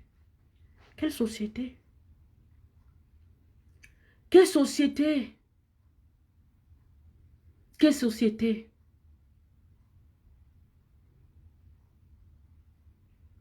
Maman, l'irresponsabilité, mais c'est ça qui nous amène à tout ce qu'on a aujourd'hui. C'est ça qui nous amène à avoir des microbes dans la société. Ils se sont surnommés des microbes, on respecte. Les microbes là, c'est les enfants des gens. Ils ne font que ce que leurs parents leur ont appris, ils n'inventent pas. C'est-à-dire, vous, qui voulez faire comme si ces enfants-là, vous ne les reconnaissez pas, vous voulez renier vos enfants aujourd'hui parce qu'ils font ce que vous leur avez appris. Sachez que moi, ça ne m'échappe pas. Si je connais la famille d'un microbe, je sais que lui, il tient ses racines de microbes de sa famille. Un point, c'est tout. Si on arrête un bandit, son père vient là dire que vraiment, je ne savais pas que mon fils était comme ça. Non, tu mens. Tu ne savais pas quoi.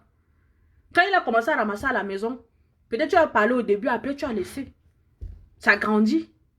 C'est pour ça que je pleure une certaine époque. Nous, à notre époque, même comme on va dire que tu es un enfant, tu as quel âge, machin, on nous disait qui vole un œuf, volera un bœuf.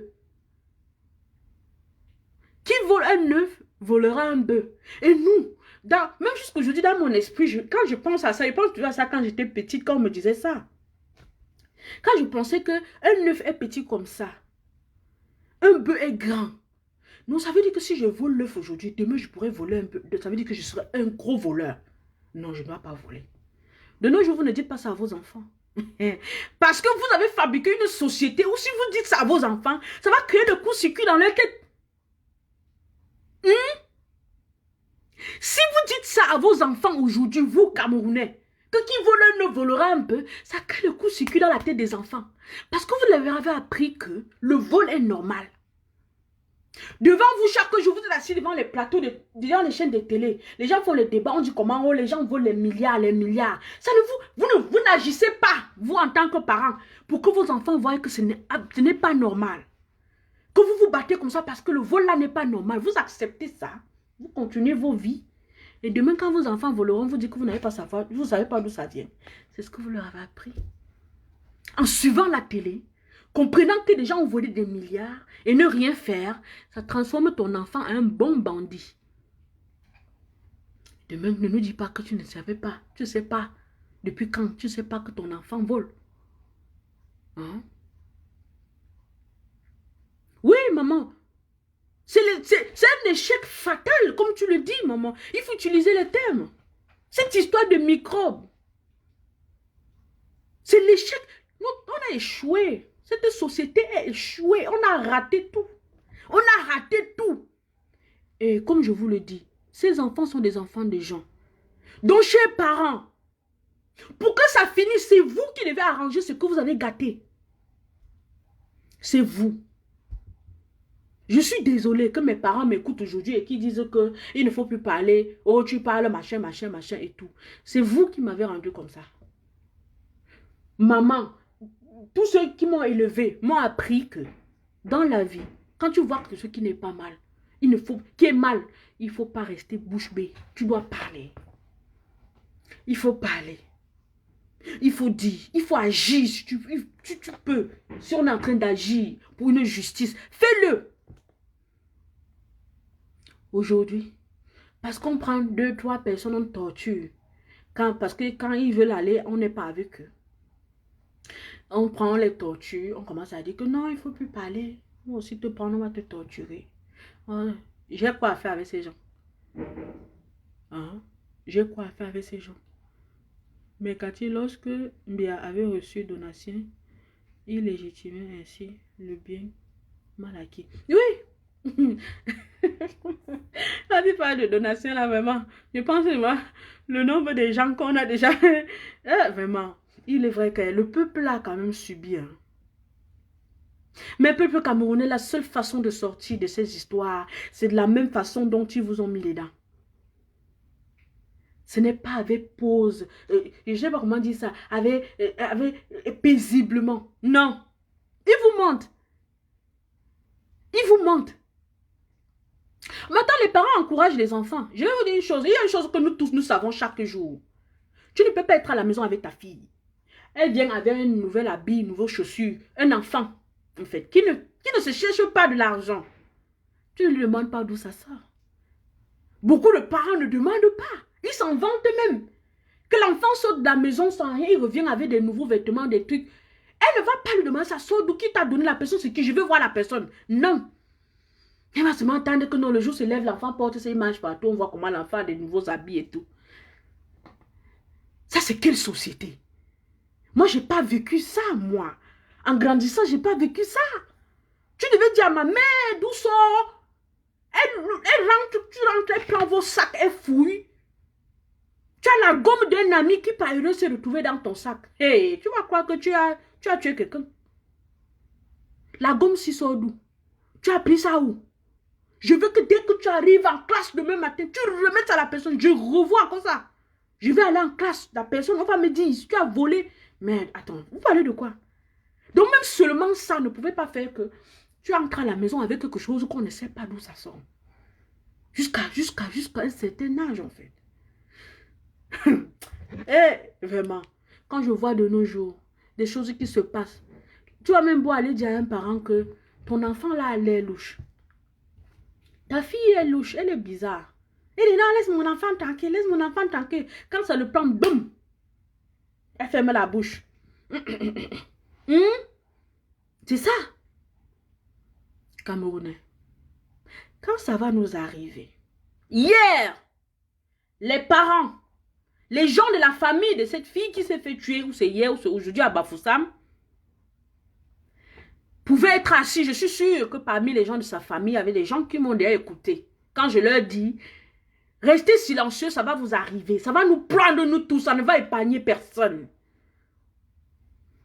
Quand ils m'écoutent, on dit, ah, c'est là, raconte quoi, dis donc. Ne pas le viol là, c'est passé là-bas à aider, ya. Ça va venir faire quoi ici à Bafoussam? Les gens des choses là, c'est que chez là-bas à Yaoundé. Là-bas, c'est, les gens des trucs là ne se passent que là-bas à Bamenda. Ça ne peut pas arriver ici. Ça va vous prendre un à un. One by one. Vous allez voir ça venir sur vous, tam. Et vous allez penser. Vous allez réfléchir. Vous allez réfléchir. Maman, cette éducation était importante. C'est la meilleure des éducations. Si tu es un parent, quand tu vois, quand tu regardes les enfants d'aujourd'hui, des enfants qui sont respectueux, qui savent respecter la société, le voisinage, des gens qui rencontrent dans la vie, qui sont même polis, c'est des parents que les enfants ne blaguaient pas, les enfants que les parents ne blaguaient pas avec eux. C'est-à-dire, un étranger vient, on voit, tu pars, tu fais ta tête comme ça là. Hey! La chandelle que ma mère va te donner. C'est-à-dire, quelqu'un entre chez vous, tu entres ou bien tu rentres des classes, tu vois quelqu'un assis. Tu salues la mère, tu fais comme si tu n'as pas vu. Merde. Va toi-même dedans, tu attends. Parce que quand la personne va sortir, tu vas confirmer l'impolitesse. Parler à quelqu'un n'importe comment. De nos jours, les enfants parlent aux gens comme si... Je ne sais pas. Je ne sais pas. Moi-même, maman, je regrette cette époque. Hein. Quand je reste comme ça, je me dis... Mais nous vivons dans une société où les gens ont compris ça, maman. Nous vivons dans une société où les gens ont compris ça. Tu te rends compte que où nous sommes, en général, bonne nuit, général, où nous sommes en général, les familles des gens aisés, leurs enfants ne sont pas comme tu connais là, comme les enfants d'aujourd'hui, comme ça là. C'est-à-dire, les habillements, ils s'habillent classe. Ils vont porter des robettes, je sais pas, des bons trucs. C'est-à-dire, qui ne les expose pas n'importe comment. Tout est réglementé dans leur famille. La politesse, comment se tenir à table, comment respecter un aîné, savoir saluer un aîné. Tu vois comment ils sont curieux de savoir même comment dans les autres cultures ça se passe. Pour que quand ils voyagent, ils arrivent là-bas, ils puissent s'intégrer à la nouvelle société dans laquelle ils se trouvent. Chez nous, on est là, on voit tout ça. Mais ça entre ici, ça sort là-bas. Ça, on voit, mais c'est comme si c'était un mirage. C'est comme si c'était un autre monde à part. Je vous ai déjà dit, regardez. Même notre petite fille là, qui nous intrigue tous les jours dans les grands hôtels là. Vous l'avez déjà vu un jour se dénuder? Parce que la classe, la haute classe, n'accepte pas ce genre de choses. C'est-à-dire, on t'apprend à t'habiller décemment. À avoir des belles choses pour toi, en fait. Au moins ça. Vous comprenez? Il est vrai. Elle fume, elle se shoot et tout. Mais il y a au moins cette éducation de base là. Qu'elle a reçu ça à l'époque où sa mère était encore une mère. En fait, qui était encore bien. Et dans nos sociétés ici où nous vivons en général, c'est plus visible. Vous allez voir ceux-là qui sont en la tête de ce monde. Comment leurs enfants s'habillent? Comment les enfants se tiennent en société? Comment ils sont respectueux? Ils ne parlent pas, ils ne disent pas n'importe quoi, ils ne font pas n'importe quoi. Mais hélas, hélas, hélas. Maman, quand tu parles de Noël, là-bas, c'est devenu autre chose. Ils ne savent pas que Noël, pour ceux qui fêtent Noël, c'est une fête qui se fête en famille. En général, c'est à la veillée même, du 24 au 25. On vient déposer les cadeaux que les gens vont détacher. On mange en famille, on fait tout en famille. Que ce soit Noël, que ce soit Thanksgiving, que ce soit quoi. Chez nous, tous nos fêtes là, qui sont des occasions de se rassembler en famille, sont plutôt des occasions de se diviser dans les familles.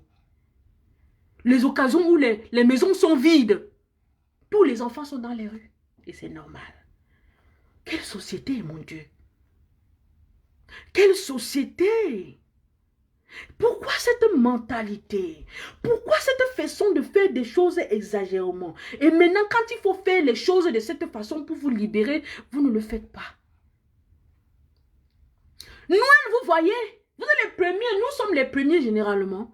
Allez vite sur Netflix pour voir les nouveaux films de Noël. On voit comment on nous montre toujours que ces jours-là, c'est des jours où on se rassemble en famille. On fête en famille. On se fait des cadeaux. On se voit depuis toute l'année, on ne s'est pas vu. C'est la période où tout le monde se rassemble en famille, dans les maisons.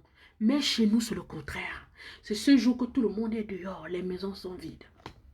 Et les catastrophes se produisent. Après Noël chez nous, on fait le bilan des grossesses non désirées. C'est ça. Et il y a des gens qui vont te dire, ah, c'est comme ça depuis. Tu veux qu'on fasse comment? Où allons-nous? Sommes-nous de ce village planétaire? Je vous le dis, non. Faisons-nous partie de la mondialisation là? Est-ce que nous sommes dans cette mondialisation? Je vous dis non, ça nous a raté. La mondialisation nous a... Parce qu'au niveau où le monde est arrivé à intégrer la mondialisation, nous n'étions pas prêts. Il nous englobe dedans, mais on n'est pas dedans. Parce qu'on n'est pas prêt à y être, mes frères. Il faut qu'on se dise les vérités. Les gens vont beau vous dire, parce qu'ils aiment les mots. Oh, vraiment, on est en période, vraiment, on vit la mondialisation. Le monde est devenu un village planétaire. Vous ne faites pas partie de ce village. I'm telling you every day. Vous ne faites pas partie de ce village. You gotta accept it. Acceptez ça. Vous ne faites pas partie de ce village. Vous savez ce qu'est-ce qu'un village, mes frères bantous? Peuple bantou d'Afrique. Vous savez ce que c'est qu'un village? Un village, c'est un territoire où des personnes vivent les mêmes us et coutumes, traditions, le même quotidien, en fait. Quand vous regardez ce que vous voyez souvent à la télé là, quand vous regardez ailleurs comment les gens vivent dans le monde, est-ce que vous faites partie de ce village camerounais? Non. Moins encore, nous les Africains tous, nous ne sommes pas partie de ce village, il faut qu'on se dise les vérités. On peut encore mettre, quand je vois un peu ceux qui essayent de s'accrocher, le Nigeria, le Ghana, même le Togo vient derrière, quand je regarde un peu, quand je projette un peu là, je vois un peu les autres là à côté, voilà le Mali, qui prend son destin en main. Camerounais, prenez votre destin en main. Les enfants morts ou vivants dans les poubelles ne choquent plus personne. Maman, tu parlais des enfants morts vivants. Tu n'as pas vu les jumeaux? Maman, quelqu'un allait accoucher les jumeaux jetés. Et puis, ce qui m'intrigue souvent sur cette histoire, c'est quand tu vois ça, tu vois les hommes viennent dire, oh vraiment, les femmes, oh les femmes vont nous tuer. Oh. Attendez, elle a bu l'enfant là dans l'eau. Si tu essaies de faire une étude, tu comprendras que ces femmes, les actes qu'elles posent, c'est à cause, et c'est les conséquences de ce que les hommes les font subir. Irresponsables. Les voilà aujourd'hui. Ils ne vont plus chercher les femmes qui conviennent à leur âge. Ils sont dans les jambes de leurs enfants. C'est ça qui fait mal. Hein? Mais je n'arrive pas à comprendre. Je n'arrive pas à comprendre. Les femmes ne boivent pas ces enfants dans l'eau. Hommes bantous, je vous ai toujours dit, c'est vous qui allez vous faire respecter. C'est vous qui allez arracher votre respect. Vous allez imposer votre respect en posant des actes qui amènent à vous respecter. Un homme, c'est celui qui a des couilles. Un homme, c'est celui qui est assis sur des principes propres de la vie. Si tu n'as pas de principes, si tu es le genre d'homme qui dit quelque chose aujourd'hui, demain il dit l'autre, il dit le contraire. Un homme qui dit à une femme, qui promet des choses à une femme aujourd'hui, le lendemain il dit non, je t'avais pas vraiment, je n'avais pas bien vu. Je ne savais pas que c'était comme ça. C'est comme ça que vous êtes. Vous êtes au début avec elle, vous l'ambiancez, et pourtant dans ta tête, tu sais bien que tu ne vas rien faire avec cette femme. Tu vas rencontrer quelqu'un, la personne te dit, oh vraiment, tu es la lumière, tu es ceci, tu es cela. Au moment où tu te dis, ok, mais ça fait 1 an, 2 ans que je suis avec cette personne-là. Tu lui poses une question un jour de savoir que vraiment, quel est le projet? Parce que je te vois, tu ne dis rien depuis. Quel est le projet qu'on a ensemble? Qu'est-ce qu'on pense? Qu'est-ce qu'on peut construire dans notre vie? Penses-tu que toi et moi, on va cheminer ensemble pour le futur? Le bon monsieur va te répondre comme quoi il ne connaît pas ce qui vient demain. Il ne connaît pas l'avenir, donc il ne peut pas te promettre des choses. Des malhonnêtes qui, dans leur tête, ils ont déjà préparé, ils ont déjà leur vie ailleurs, ou bien ils voient d'autres choses. Mais ils vous ont déjà emballé dans un traquenard où ils savent que ils attendent seulement le jour que vous serez fatigué de leurs sales actions. Et vous allez lâcher de vous-même. Ils diront que c'est toi qui étais parti. Or, il avait déjà lâché l'histoire depuis. Et pendant toutes ces années, peut-être il y a eu des enfants ou quoi que ce soit. Tu vas te retrouver comme ça.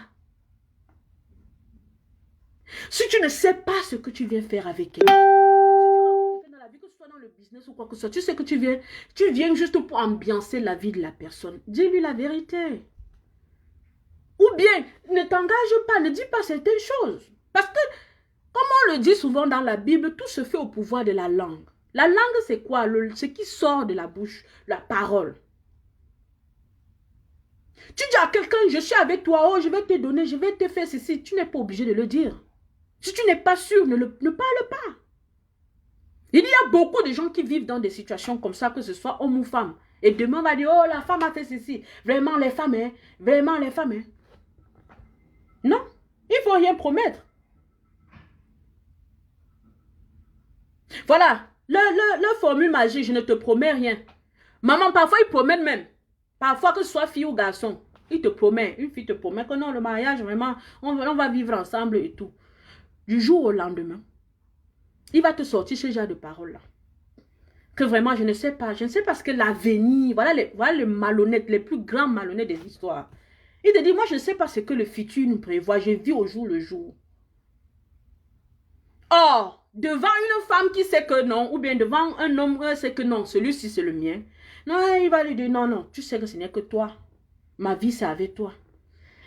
Mais, malheureusement, les gens se retrouvent à tomber dans ce genre de traquenard. Et quand les conséquences, parce que parfois, quand une femme vient déjà te poser la question de savoir quel est ce que tu vois, comment tu projettes notre vie, notre futur. Parfois, c'est qu'elle est déjà enceinte. Ou elle veut avancer dans sa vie en fait. Parce que les femmes, c'est comme ça. Elle veut réaliser des choses, elle veut se faire des enfants, elle veut faire ses enfants, elle veut. Mais quand tu lui sors ce d'achat, imagine elle est enceinte. Elle va peut-être prendre sa décision, elle va dire, ok, moi je prends ma route. Je préfère, et elle est là avec cette grossesse et elle se dit, je ne peux pas avorter.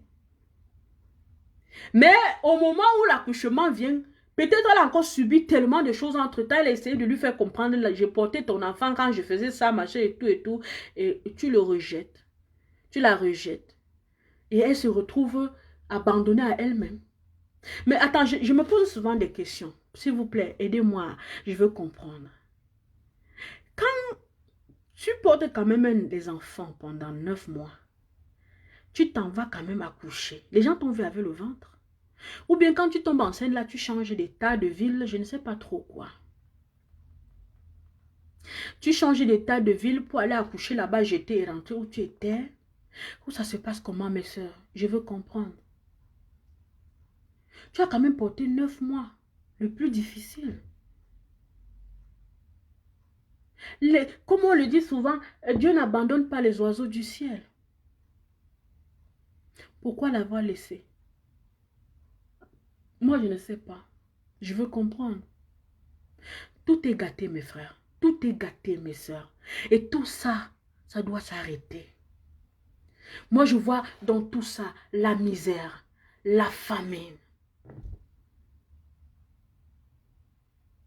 Maman, quand quelqu'un te dit fais-moi d'abord un enfant, attends, c'est le conditionnement. Ça ne peut pas marcher. Ce genre de choses, ça ne marche pas. Et ils font ça, et ils te mettent en confiance en fait. Beaucoup font ça, ils te mettent en confiance. Fais-moi d'abord un enfant. Il est engagé, hein? Tu es enceinte, tout, il gère tout. Mais il sait qu'il n'est pas avec toi. Des menteurs, sans principe, sans couilles. Ça, c'est le genre d'hommes là. C'est parce qu'ils sont pleins dans notre société, entre nous les Camerounais. Ils sont tellement pleins qu'on ne peut pas évoluer dans une révolution. Parce que c'est des gens qui ne tiennent jamais leur parole. Comment ils peuvent se lever pour se battre pour leur peuple? Jamais. Ils ne peuvent pas. Ils ne peuvent pas. Ils ne peuvent pas. C'est des sans-couilles. C'est des menteurs. Ils ne sont pas vrais. Ils ne sont pas vrais. Je préfère quelqu'un qui te rencontre un beau jour comme ça et te dit, voilà, vraiment, je veux juste qu'on passe un temps. Vraiment, j'aimerais passer du temps avec toi par moment et ben, sache que, voilà, je suis engagée ailleurs. Que tu aies le libre choix d'accepter. Ok, on s'amuse alors. Ou tu dises, non. Tout simplement. Que d'être là en train de te faire tourner en rond alors qu'ils sont engagés ailleurs. C'est triste, ça fait mal, c'est blessant, ça traumatise. Vous pensez que ces filles ne sont pas les enfants des gens, mais vous allez payer dans la vie.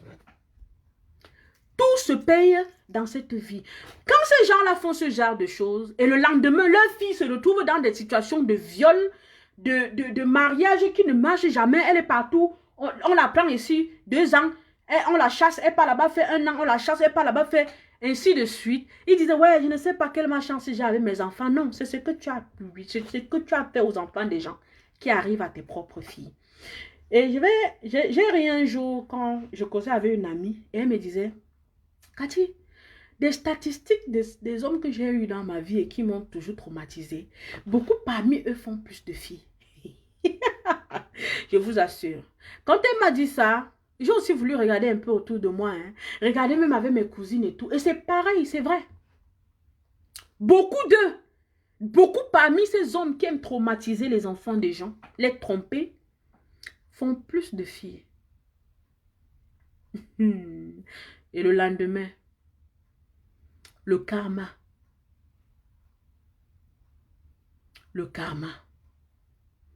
Ne vous inquiétez pas. C'est ici-bas que ça se passe.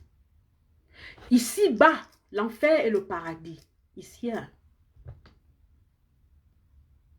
Even if you're dead, même quand tu meurs, tu payes pour ce que tu as fait. Parce que tant que tes enfants souffrent sur la terre et que tu es mort, tu ne reposes pas en paix. Vous allez aller, pour ceux qui sont traditionnalistes, on va vous dire que oh, il y a tel parent qui est toujours fâché. Hein? Et je t'ai dit, maman Michel, mettre le doigt où ça fait mal. Oh, ok, je mets le doigt où ça fait mal. En tout cas, il faut que les gens comprennent la vérité. Il faut que les gens comprennent la vérité. Quelle que soit la situation dans la vie, quand tu vas quelque part pour les traditionnalistes, on te dit, il y a un parent qui est fâché parce que telle chose s'était passée ou quoi que ce soit. C'est ça qu'on appelle le karma. C'est ça qu'on appelle, tu payes pour ce que tu as fait. Parce que tant que les conséquences de tes actes se répercutent sur ta progéniture, tu ne reposes pas en paix. Qu'est-ce qu'on fait à la Toussaint? Comment est-ce qu'on manifeste la journée de la Toussaint? Qu'est-ce qu'on fait? Vous avez oublié? C'est comme chez nous les traditionnalistes. Ou on va te dire que non, c'est un culte, il faut aller gérer les morts là-bas et tout et tout. C'est ça en fait. Il faut aller essayer de trouver une façon. On appelle ça quoi? D'expier leurs péchés même comme ils sont morts afin qu'ils puissent leur âme puisse reposer. C'est ça. C'est ça. Donc, mes frères et sœurs, Karl Marx, je ne sais pas si tu as écouté ce que j'ai dit depuis le début, mais va écouter le direct depuis le début, tu comprendras. Faisons attention. N'éduquons plus nos enfants dans le mensonge. Parce que tout ce que nous faisons dans nos vies, nos enfants feront la même chose. Si tu t'assois devant une chaîne de télé, on te dit qu'on a violé la petite Bonita et que tous les preuves sont là, et celui qui a violé vient dire demain que oh machin, oh elle m'a supplié, ou elle m'a fait quoi, tu acceptes? Ne sois pas surpris demain que ton enfant trouve aussi normal que toi, comme toi, qu'on ait violé son propre enfant. C'est-à-dire, je ne sais pas si vous comprenez. Tout ça comme ça, vous nourrissez vos enfants du mensonge. On vole des milliards. Toi, le parent, tu suis. Tu ne bouges pas du petit doigt. À la maison, on ne saute que le riz 4 fois par semaine. On ne trouve même pas un autre aliment qu'on va un peu... On ne mange pas équilibré. C'est-à-dire la ration alimentaire. On ne fait, je ne sais même pas si on fait encore le cours de ça, on insiste sur ça comme à notre époque. On nous disait, la ration alimentaire est la quantité et la qualité d'aliments qu'un individu doit consommer pendant 24 heures pour maintenir son poids et sa santé. Camerounais, vous enseignez encore ça à l'école aux enfants? Bon, vous enseignez. Et dans la société où ils vivent, est-ce que c'est une réalité? Quand je vous dis tous les jours, la pyramide, sur la pyramide de Maslow, nous ne sommes même pas, nous n'arrivons même pas à gérer le dernier niveau, le premier niveau, dans les besoins élémentaires. Quand il faut qu'un enfant sorte pour aller aux toilettes et ne revienne plus jamais, on vous dit, levez-vous. On puisse avoir des logements où les toilettes ne sont pas à 5 km de la maison pour pouvoir protéger vos enfants. Vous dites non, vous nous trompez. Ok, restons comme ça. Restons comme ça si ça va nous amener quelque chose. Que ça nous amène quelque chose. Moi, je suis dépassée par des événements. Mes frères, je vais devoir vous laisser. J'ai des examens que je suis en train de prendre en ligne, donc il me faut faire mes recherches. Portez-vous bien. Et que si quelqu'un vient s'asseoir sur ce direct, il pense que je parle parce que c'est ma vie ou quoi que ce soit que je raconte, ou bien je suis en train de prendre des exemples, ça l'engage. Prenez de bien ce que je dis pour vous. Et ce qui n'a pas été bien pour vous, mettez-le à la poubelle. Comme quand on tamise le couscous, on lave le son, on jette les déchets. Ok? Ok. Portez-vous bien. Que Dieu vous garde. Mardi, nous sommes vendredi, samedi, dimanche, lundi, mardi. Dans 5 jours, nous sommes encore mardi. Camerounais. Avant mardi, ils vont trouver encore un moyen. Un alibi. Pour que vous puissiez vous révolter. Mais comme d'habitude, j'espère que vous n'allez pas rester là. La semaine surpassée, c'était les résultats de l'ENAM. La semaine passée, c'était la taxe sur les téléphones. Cette semaine, on attend ce qui va arriver avant mardi. Et j'espère qu'au moins cette fois-ci, vous allez dire, it's enough. Ok? Portez-vous bien. Portez-vous bien. Non, c'est qui est sûr? Karl Marx. C'est pour ça que beaucoup de peuples réclament. Ils réclament qu'on puisse les donner, les indemniser contre les injustices qu'ils ont subies.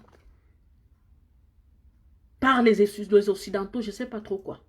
Ils réclament, ils sont au tribunal, il y a plein de peuples, plein de pays qui réclament que vous devez nous payer pour les préjudices que vous avez fait subir à notre peuple. Ils vont payer, ils payent. Et pour ça même, et pour qu'ils payent, il faut qu'on essaye de se... Oh, si on ne se réveille pas, on ne va jamais réclamer en fait. Ils vont payer. Ils vont payer pour tout le mal qu'ils ont causé au monde. Ça, c'est clair. Ils vont payer. Ils payent. D'ailleurs, ils payent. Fais des recherches dessus, non? Fais des recherches dessus. Je pense que, je ne sais pas, c'était quel peuple qui était... qui a eu à recevoir quelque chose d'ignorement. Et ils étaient même en train de simplifier. Ils disaient c'est petit parce que ce qu'ils ont demandé pour compenser ce que leur peuple a subi, je ne me rappelle plus trop. Mais si je trouve l'information, je vais t'envoyer. J'ai suivi ces informations. Et c'est réel. Ils sont dans les tribunaux. Pour qu'on les paye pour le mal qu'ils ont subi. À cause des Occidentaux, comme tu parles. Les peuples payent. On les paye pour ça. On les paye pour ça, mes frères et sœurs. Portez-vous bien. Ma batterie est même déjà déchargée. Donc, que Dieu vous garde. Surtout, pendant ces jours, réfléchissez. J'espère que les autres nouvelles ne vont pas m'amener à revenir avant mardi. Parce que je suis un peu busy. J'ai trop de trucs que je suis en train de faire pour le moment. Portez-vous bien. Bye bye.